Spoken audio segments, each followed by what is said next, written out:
Sir ఇప్పుడు వ్యక్తిగా కత్తి పద్మారావు అని పేరు చెప్పగానే దళిత ఉద్యమం, ఉపన్యాసం, పుస్తకాలు, సాహిత్యం చాలా చర్చ ఉంటుంది పర్సనల్. ఇవాళ మన దగ్గర జరుగుతున్న చర్చ విప్లవోద్యమాలు, విప్లవ పార్టీలు వాళ్ళు బయటికి రావడానికి కొందరు మంచిదని, కొందరంటే కాదని, కొందరు ఒక చర్చ జరుగుతున్నది కదా. ఒక దళిత ఉద్యమ నాయకునిగా, మార్క్స్ అంటే ఇష్టపడే ఒక నాయకునిగా మీరు చెప్పేది ఇందాక మీరు, మీ మాట ఏమిటి, మీ అభిప్రాయం ఏంటి ఈ సందర్భంలో?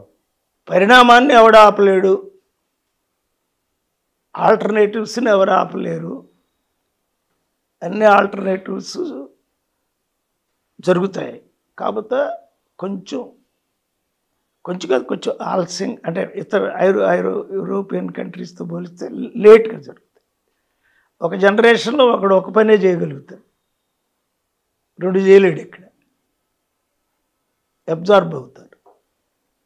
కానీ మిగిలింది వీళ్ళేగా, వాళ్ళ పేర్లు ఏం లేవుగా. ఇప్పుడు తెలంగాణ మొత్తంలో ఒక 5 పేర్లు చెప్పమంటే పోరాడినోడి పేరేగా ఉంది. పోరాడినోడి పేరు ముఖ్యమంత్రులు కూడా గుర్తులేరుగా. చెన్నారెడ్డి ఎవరు గుర్తున్నాడు? సహజంగా పోరాడిన వాళ్ళే గుర్తుంటారు. ఇది ప్రజలకి.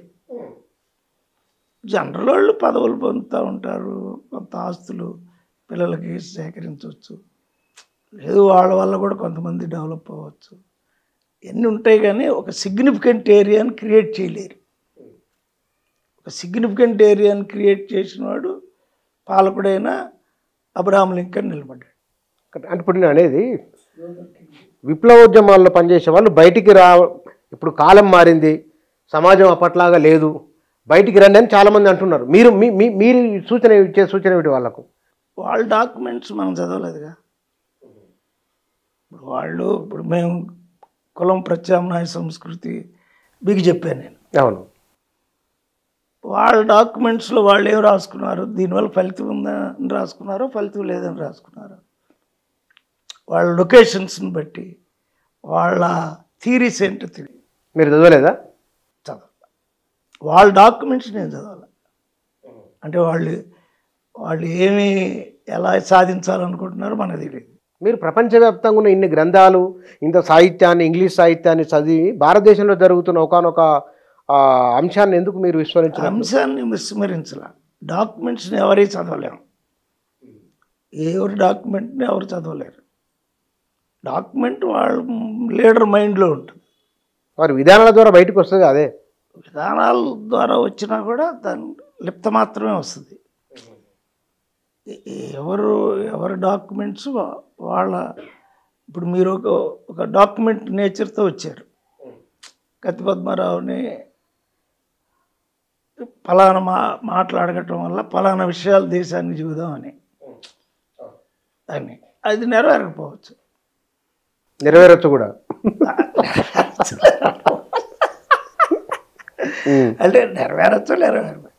ఇప్పుడు ఎవరి డాక్యుమెంట్ని ఎవరు తప్పుపడతారు చెప్పండి?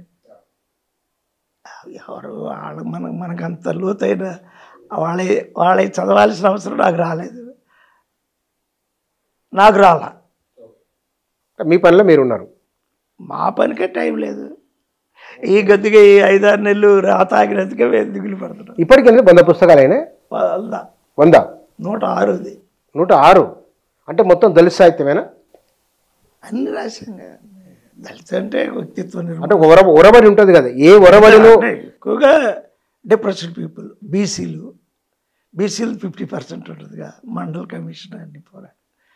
ఎస్టీలకి ఎక్కువ ఉంటుంది, దళితుల కంటే ఎక్కువ ఎస్టీల మీద రాశాం. మైనారిటీస్, ముస్లింలు, పౌర హక్కులు, జర్నలిజం, నోబెల్ బహుమతి వచ్చిన వాళ్ళు, అంతా లిటరేచర్ అంటే ఓళ్ళు ఉంటుంది కదండి. లిటరేచర్ అంతా జ్ఞానం ఆల్టర్నేటివ్ కల్చర్.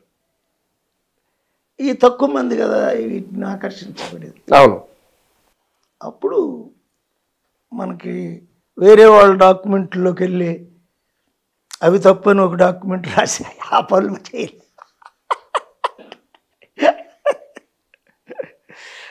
ఎందుకంటే అంత పని మాకు రాలా. మీ స్టైల్లో మీరు ఉన్నారు ఇక్కడ. కానీ ఇక్కడ చెప్పండి. కుల నిర్మూలన అంతే, తక్కువే జరుగుతుందండి, తక్కువే జరుగుతుంది కుల నిర్మూలన. నాకు తెలిసి ఒక 20-30 ఏళ్ళలో ఎవరు కూతుర్ని ఎవరు బంధించలేరు. రాబోయే 20-30 ఏళ్లలో ఎవరు కూతుర్ని ఎవరు కొడుకుని కొడుకైనా కూతురైనా బంధించలేరని నేను అనుకుంటున్నా. అదే అంటే సమాజంలో చాలా అనుకూలమైన సానుకూలమైన మార్పులు కూడా ఉన్నాయి కదా. మన దళిత చూసినా తెచ్చింది మనమైనా ఆ వాతావరణం ఏర్పడుద్ది. ఓ పిల్ల పుట్టినాక వాళ్ళు వచ్చి కలుస్తారు, పిల్లడి మీద ప్రేమతో, అల్లుడి మీద ప్రేమతో, ఇట్లా జరిగిపోతాం. కానీ ఆ ట్రాన్స్ఫర్మేషన్ మేమే తెచ్చాం. అది మాకు 80ల తర్వాత చాలా మారింది కదా. 90s తర్వాత మరింత ఎక్కువైంది. అసలు ఎవడి కూతురికి ఎవడు పెళ్లి చేయలేడండి 25 ఏళ్ళ తర్వాత. అంటే పెళ్లి అర్థం కాలేదు. పెళ్లిగా చేయలేడు అంటే వాళ్ళు ఇష్టం ఉండి పెళ్లి చేసుకుని ఉంటారనే మీ ఉద్దేశం? అంటే మార్పు తెలియకుండా వచ్చింది నా ఉద్దేశం. లేదు దేశీయ భావాలు తగ్గి ప్రపంచ దేశాలు వెళ్ళిపోవటం, అక్కడ వాళ్ళని పెళ్లి చేసుకోవటం కూడా జరుగుతుంది. ఇప్పుడు కుల నిర్మూలన ఇవన్నీ జరుగుతూనే ఉంటాయి. మతం కూడా అది రూపాలు మారుతూ ఉంటుంది. ఇప్పుడు రాజకీయంగా మారింది, ఒక రోజున కల్చరల్గా. బహుశా మీ అంచనా అంటే 100కు పైగా గ్రంథాలు రాసిన అనుభవం, ఉద్యమకారులు, భారతీయ సమాజం రాబోయే రోజుల్లో ఎట్లా ఉండవచ్చు? ఇవాళ కులము ఒక అధికారం, కులమే సంపద కాబట్టి వీటిలో ఏమన్నా మార్పులు రావచ్చునా సమీప భవిష్యత్తులో? సమీప భవిష్యత్తులో అంటే ఒక 50 ఏళ్ల తర్వాత భారతదేశం ఇలా ఉండదు, తప్పకుండా మారిపోద్ది.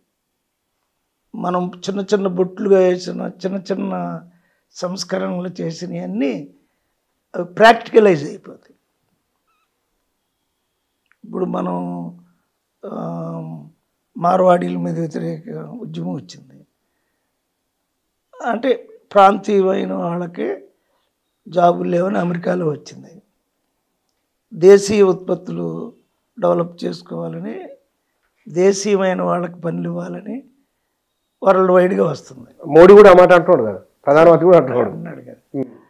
మరి ఇవి మార్పులేగా, దేశీయత మార్పేగా. అగ్రేరియన్ సొసైటీలో వాడు డెవలప్ చేసిన పిల్లడిని కష్టపడి చదివించిన వాడిని డాలర్ కోసం అమెరికా పంపాడు. పంపినాక వీడు చనిపోతే వాడు రాలేకపోతున్నాడు. దీనివల్ల మళ్ళీ నేటివిటీ కూడా వచ్చింది, రివర్స్ కూడా వచ్చింది. ఇంకా చనిపోతే కూడా రాలేకపోతే ఎందుకు కొడుకు అనే సంపాదన ఎందుకు అని కొన్ని చర్చలు జరుగుతాయి. అంటే కొంతమంది కెరియర్ ఓరియంటెడ్గా సోషలిజం, మేమే వేరే వాళ్ళతో మాకు పని లేదనే ధోరణులు కూడా పెరుగుతాయి ఆటోమేటిక్గా. రూపాయి కాగితం మెయిన్ అయినప్పుడు. అందుకు నా ఉద్దేశంలో ఒక 50 years తీసుకుంటుంది అనుకుంటా. ఇప్పుడు మేము ఉద్యమాల్లోకి వచ్చి ఒక 50 years ఎంత చేయగలిగాం? పాయింట్ తేగలిగాం, 2-3 పాయింట్లు తేగలిగాం. చాలా చాలా సంచలనం, మామూలు విషయం కాదు అది. నేనేం పెద్దగా ఫీల్ అవ్వట్లేదు. అంటే ఆ పాయింట్ మీద నిలబడ్డాం, ఏ పదవి కోసం దేనికోసం కాకుండా. ఎస్, నమ్మాం కులం నిజం కాదు, మతం క్రియేటివ్, మతాలన్నీ క్రియేటివ్, ఇవన్నీ నమ్మాం. నమ్మిన దాని మీద నిలబడితే మూమెంట్ అవుద్దిగా, ఒక సిద్ధాంతం అవుద్దిగా. అందుకని 1,00,000 మంది ఇళ్లలో మన పుస్తకాలు ఉన్నాయి కదా. అదే సిపిఐ, సిపిఎం వాళ్ళ డాక్యుమెంట్ వాళ్ళ ఇంట్లో ఎందుకు ఉంటుంది? అలాగే మీరు చెప్పిన వాళ్ళు డాక్యుమెంట్స్ అందరి ఇళ్లలో ఎందుకుంటాయి? ఇది సమాజం మొత్తానికి ఉపయోగపడే రాస్తున్నాం, చెప్తున్నాం. ఏమంటారు?